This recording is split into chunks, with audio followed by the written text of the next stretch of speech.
আজ ছিল সানডে আর আমি সকাল সকাল রেডি হয়ে বেরিয়ে পড়েছিলাম বাজারের জন্য। তো যা যা লাগতো সব কিছু বাজার করে নিয়ে চলে এসেছিলাম। বাজার করতে করতে একটু জল তেষ্টা পেয়ে গেছিলো, মানে একটু হাঁপিয়ে গেছিলাম, তাই ডাবের জল খেয়ে নিয়েছিলাম। ডাবের জল কিন্তু শরীরের পক্ষে অনেকটাই স্বাস্থ্যকর খাওয়া, কারণ ডাবের জল খেলে পেট ঠান্ডা হয়ে যায়।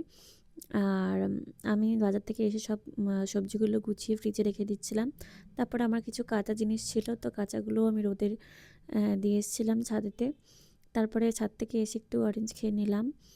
আর আমি ওদিকে রান্নাও চাপিয়েছি, রান্না করছি একদিকে, এদিকে খাচ্ছি।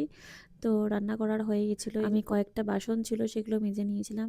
পুরোটা দেখানো তো পসিবল হয় না, আর কত কাজ করতে হয় দেখো। তোমরা যদি ভাবো যে একা থাকা বেস্ট লাইফ, কিন্তু ওটা না, একদমই না।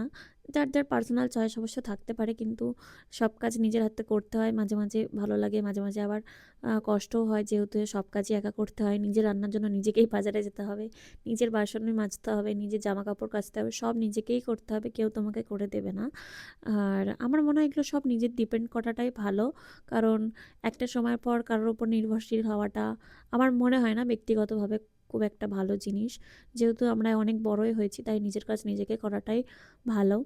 তো আমার আজকে রান্না ছিল চিকেন কষা না, চিকেনের ঝোল আর ভাত। তো এটাই ছিল আজকের ভিডিও। তো কেমন লাগলো তোমরা অবশ্যই জানিও।